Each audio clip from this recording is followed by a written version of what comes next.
চলো আজ একটু চিকেন চাপের রেসিপি করা যাক। আমি কিভাবে একদম সহজ পদ্ধতিতে চিকেন চাপের রেসিপিটা করেছি সেইটাই তোমাদের সাথে শেয়ার করলাম। তো চিকেন চাপ রেডি করার জন্য আমি এখানে বোনলেস চিকেন নিয়ে নিয়েছি। এখন হয়তো মনে প্রশ্ন জাগতেই পারে যে এই মাংস কেন নিয়েছো, তো বড় মাংস দিয়েও তো হয়। তো অ্যাকচুয়ালি আমাদের প্রোগ্রামটা ছিল যে চিকেন পকোড়া করব। তো তার জন্য সমস্ত কিছু একদম রেডি করে রেখে দিয়েছিলাম। হঠাৎ করে বড়মশাই বললো যে চিকেন পকোড়া করতে হবে না, তুমি একটু তরকারি করে নাও। তো চলো তার জন্য তরকারি করে নিয়েছি। তো চিকেনটাতে লঙ্কা, হলুদ, জিরে গুঁড়ো, কাশ্মীরি লঙ্কার গুঁড়ো, আর এদিকে আদা বাটা, রসুন বাটা, পেঁয়াজ বাটা আর একটু সর্ষের তেল দিয়ে চিকেনটাকে একদম ম্যারিনেট করে রেখে দেবো। আধ ঘন্টা মতো ম্যারিনেট করে রেখে দেবো। চিকেনটাকে ভালো করে মাখিয়ে নিচ্ছি।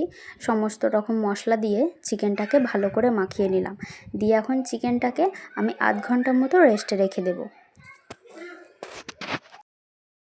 এদিকে কড়াই বসিয়ে নিয়েছি। কড়াই দিয়ে দিয়েছি সর্ষের তেল, আর তেল গরম হওয়া মাত্রই দিয়ে দিয়েছি ফোড়নে শুকনো লঙ্কা, দারচিনি, এলাচ, আর দিয়ে দিয়েছি গোটা জিরে।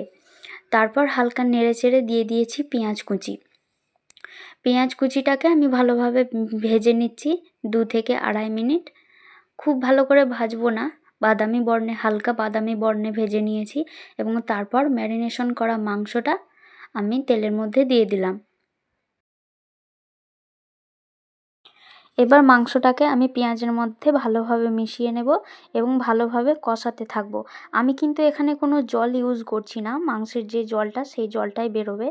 তো এবার মাংসটাকে ভালোভাবে কষিয়ে নিচ্ছি চাপা দিয়ে। এবার কিছুক্ষণ চাপা দিয়ে নেব।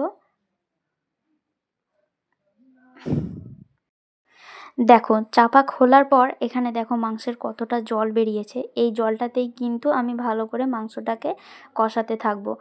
ম্যারিনেশন করার সময় শুধু 1 চামচ করে হালকা নুন হলুদ দিয়ে আর কি ম্যারিনেট করে রেখেছিলাম। এতে আর একটু পরিমাণে লঙ্কা, হলুদ আর একটু জিরে গুঁড়ো দিয়ে আমি মাংসটাকে আর একবার ভালোভাবে মিশিয়ে নেব। মাংসটাকে এমনভাবে কষাতে থাকবো যেন মাংসের সমস্ত আঁশটানি গন্ধ চলে যায়। পুরো জলটা শুকিয়ে গেছে, বলো মাংসের জলটা শুকিয়ে গেছে, মাংসতে কিন্তু জল দিইনি। আর একটু মারবো। এবার দেখো মাংসের মধ্যে সমস্ত জলটা মেরে নেওয়ার পর একদম কিন্তু তেল ছাড়া হয়ে গেছে। এরপর আমি কারি পাতা, জানো তো কারি পাতা, মাংস কষানোর সময় কিন্তু কারি পাতা দিয়ে কষালে মাংসর টেস্ট কিন্তু দারুণ হয়। তো এখানে এই যে অল্প পরিমাণ আমি কারি পাতা নিয়ে নিয়েছি, আর এই কারি পাতাটা দিয়ে আমি মাংসটাকে আর একবার কষিয়ে নিচ্ছি। আর তারপর আমি পরিমাণ মতো জল দিয়ে দিচ্ছি। পরিমাণ মতো জল দিয়ে নুন দিয়ে ঢাকা দিয়ে রাখছি। এরপর মাংসটা একটু ফুটিয়ে নেব। আর ফুটানো হয়ে গেলে ব্যাস আমার মাংস, মানে চিকেন চাপ আর কি, যেটা আমাদের বাঙালি ভাষায় বলে চিকেন কষা। তো যাই হোক একদম কিন্তু রেডি হয়ে গেছে। আমি এবার নামিয়ে নিয়েছি। তো দেখো খালি কালারটা দেখো, জাস্ট অসাম, কিন্তু কালারটা কিন্তু দারুণ এসেছে, তাই না?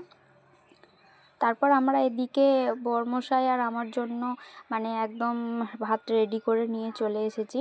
কর্তামশাইকেও খেতে দিয়ে দিয়েছি আর আমিও নিয়ে নিয়েছি। কর্তামশাইকে এবার জিজ্ঞাসা করব যে কেমন হয়েছে।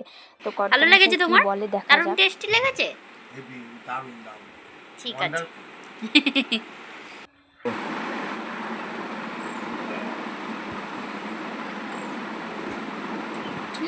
ভালো লাগছে।